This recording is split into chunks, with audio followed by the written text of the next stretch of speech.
Hi, Lucas. How are you? It's good to have Hi. you with us for the interview. Nice to meet you again. It's been a Cool. Yeah, we didn't have time to interview everyone at the builders meetup, so now we're catching up with the projects with which we didn't have time. So you're from the Ulam yeah. audit project. Can you tell us a bit, like, first, who are you? What's your background? What do you do? And what is your crypto journey? Like, how did you get to crypto first? All right. So I'm actually like now a big blockchain enthusiast, but it wasn't always this way. Hmm. Some time ago, I think actually in 2017 I got really into this blockchain kind of stuff. But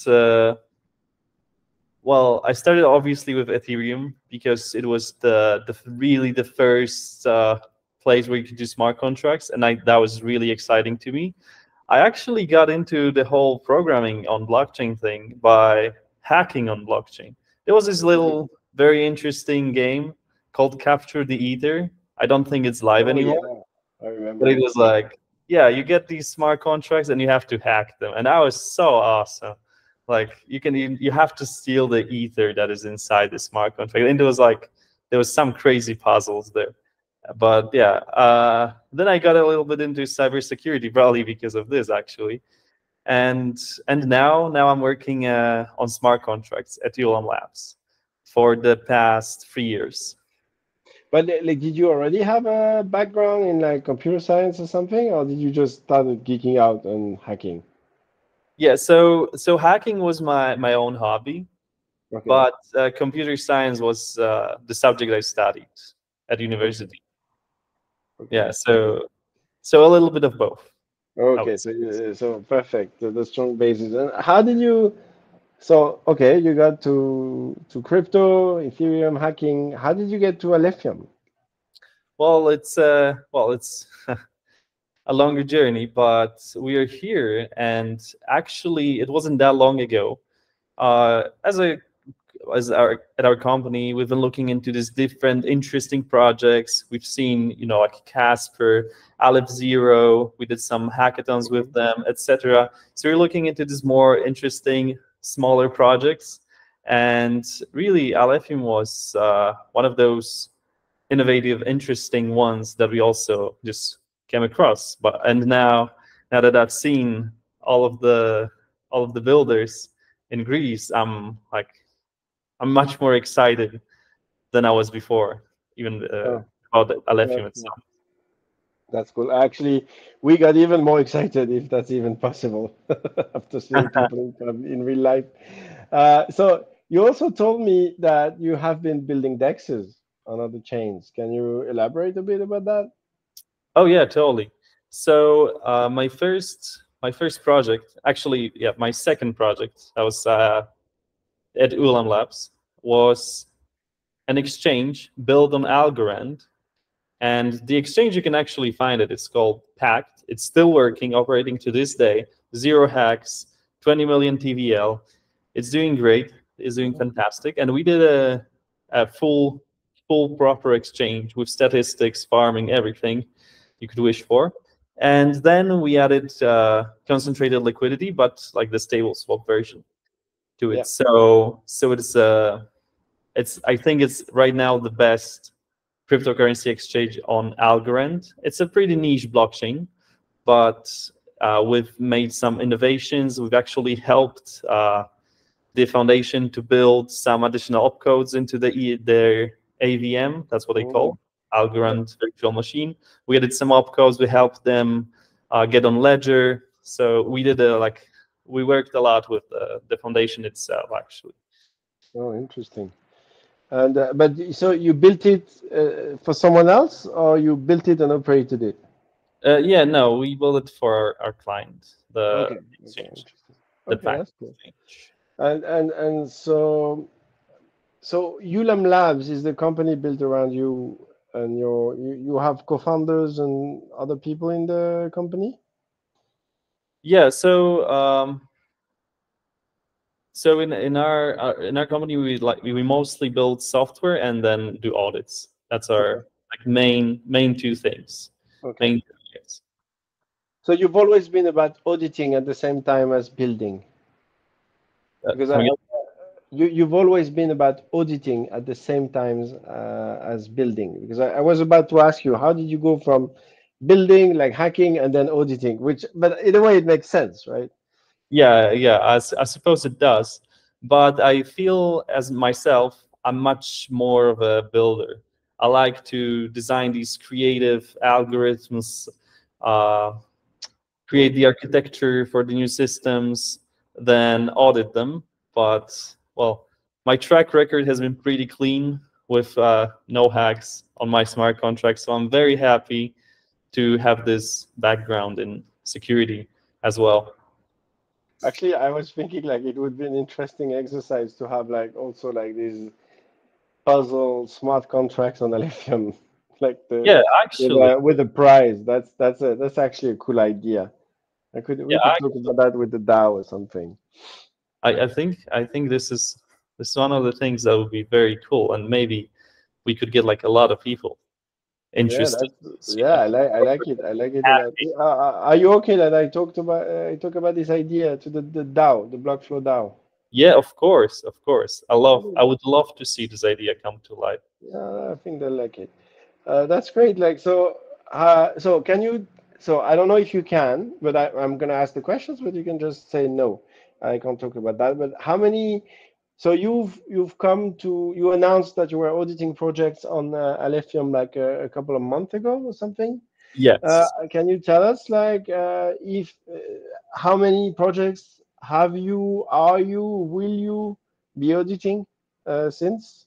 Well, I can't tell you that, but we've had a one very big project that was audited, Yeah, and and that was public, right? Like yeah, they said, yeah. yeah, that was Okay, AIM. Yeah. okay, that's cool. Like the first X on Alephium, yeah.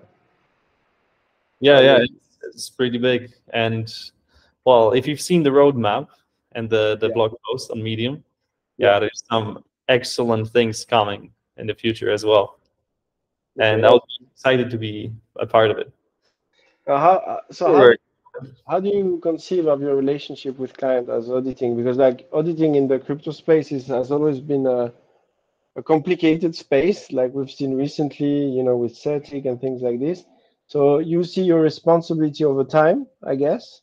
Like you audit now, and then you keep looking at stuff, or how do you work? Yeah, actually, I did a presentation on European Blockchain Convention Oh, about the perfect strategy for keeping your smart contracts safe. yeah. But well, basically with audits, it's the idea is you have to have a well thought out smart contract, and Mm, then have build this invariance, these ideas, a documentation for this. And if you know that your software is well built, then it makes sense to audit this. And well, some companies like Certic, they do some automated audits, and so this mhm. is completely different from what we do. Yeah, We have a look at the code. We actually try to make different assumptions, what could happen, find edge cases, actually work as like a human person working on the code yeah. to see if it can be hacked in any way. So we don't do automatic auditing. And I think this is much, much better. And there is, we found actually a lot of high or critical vulnerabilities over the past few years, and in some big projects, even on Solana, for example. Hmm. Yeah, so Interesting. so these issues happen, and Yeah, people have to be aware that and and audits are necessary.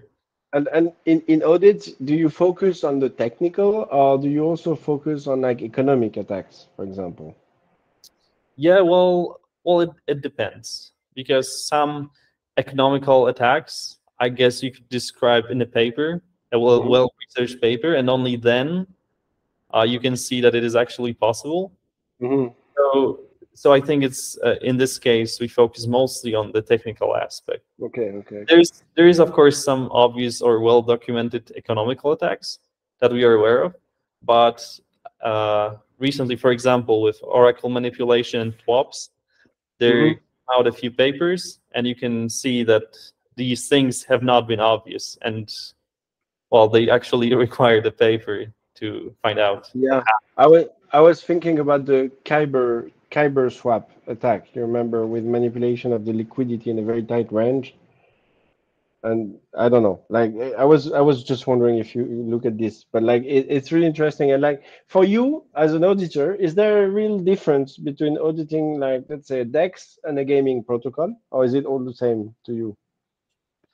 No, no, it's from the technical side. It doesn't matter what the Mm, software, like what's the category for it, but there's obviously some categories that are more vulnerable to different kinds of attacks.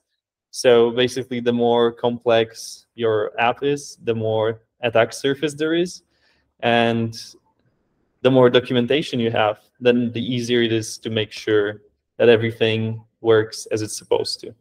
So mm, there's like two aspects of it. Like the code quality and the type plays a smaller role, because interesting. Yeah, if you make a gambling platform, it could have some complex ideas which need to be checked, or you can make a simple one. You understand, right? yeah, Yeah. definitely. And what about the language? Like in the case of Alephium, it's Ralph. It's a language that Alephium has introduced. So you've put your hands on it a little bit. Like, can you say your, because you have experience with a wide range of language, so it's interesting to hear what you think about Ralph and like its ability to both for builders and also to optimize security and help developers make less mistakes and stuff like this. Yeah, yeah. So I like I've seen, so in the past I've seen many different programming languages like Move. Hmm. We've seen on Algorand, they have their own language, and so on and so on. Of course, Ethereum with the EVM and Solidity. Hmm. And I have to say, I'm very happy with Ralph, because you can clearly see it's an evolution. You know, they Hmm. didn't try to make something completely revolutionary, because I believe, my personal belief is that it never works if you try to completely revolutionize the language. But I see it as like kind of the next step. You're trying with with the asset management, with the UTXOs, and I think it does its job very well, and it doesn't make the development unnecessarily hard, as you could see with some languages. Like, they limit you from doing certain things for your own safety, and it just pisses you off, and you have to do a workaround, which makes it even worse. Yeah, yeah. I have this little cartoon of XKCD, with this little stack. The whole stack is holding on one very tiny speck of thing in my Oh, mind. Yes. Like, okay, so that's really good to hear, because I think that's a little bit the way Ethereum was conceived from the start, right? Like, with a vision, but also pragmatic in its approach, to allow people to do stuff without trying to just reinvent the wheel at the same time. Um, yeah, and of course the stateful UTXO model. This gives you a certain interesting ideas for security. Like one of the things obviously mentioned in the documentation, that you control your own assets. So it's no longer an issue of, if you have an ERC20 token which can be hacked, mhm. because there's like nothing there. Like, the tokens are in people's wallets. So that's like one more interesting aspect to it. Well, of course, no reentrancy is amazing. I would say you don't need it. There's no flash loans, which is kind of a little bit sad, but otherwise, yeah, from a security standpoint, it's Yeah, it's a design choice, right? yeah, yeah, yeah, of course. Parti pris, we say in French. Yeah, okay, that's really interesting. Like, okay, and so because of you said you're a builder, right? Like, so can I ask you, like, do you plan on building something? Well, it's a bit of a secret right now, Oh, but I'll be building something. I'm actually starting building today on ah, Alephium, but it's a secret. I can't tell you okay. what. So we don't talk about it. But I'm very happy to hear you say that you're building something. It's very exciting. Like, for 2 years we've been working, and like 3 years, and now people are actually building a lot of stuff, and that's really exciting. And that's Yeah. what was really exciting for us in Athens, like during the meetup, because like, all those username, we could put faces on them, and they were building a lot of awesome stuff, and they had conversations. So what was your impression like of the first builders meetup that we had in Athens and where you came? Oh yeah, I think the people there were just amazing. I think the different, it was nice to meet the different builders and see, it's a completely different feeling you get when you actually see someone who is in charge of the project, and when you see them in person, it gets Mm, like you get a completely different vibe than just kind of using the app or even writing them on Discord if you don't know who it is. And now if you put yeah, like the face in front of it, it's just the feeling is completely different. yeah, yeah. That was really something special for us also. Can I ask you a last question? And if you want, I can cut it from the interview. But your username on Discord is Carlos Matos. It is. Can you say what inspired that weird choice? Well, Although I find it I funny, really I look, must say. look. Let's let's just agree that Carlos Maros had the greatest energy, and Yeah, since then there wasn't quite anyone who would match him in terms you're of right. his energy. You're right. You're right. Max Guess what? Kaiser is trying really hard, but like not that way. I agree. So the moment I saw you have to change your Discord handle because you had to choose one at some point, and Yeah. I saw Carlos Matos was not taken. I said I want to have it. Wow. Give me You're that. right. That's very good thinking. That's very good thinking. Actually, yes. I'm having to move around with my multiple numbers because my username is so common. So I commend you for that choice. It's an amazing one. Okay, listen. Is there anything you want to add?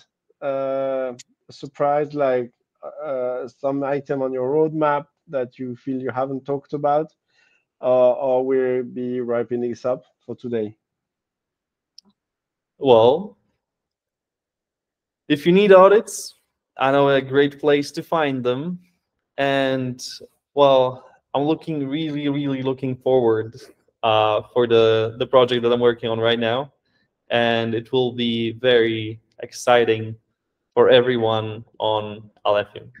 Now you're teasing hard. Like, okay, can you at least tell us like the order of magnitude in terms of timing? Is it like end of the year, Oh, before? it's sooner. It's sooner. Oh, nice. Okay, we'll be looking forward to this. Thank you, Lucas, for this interview.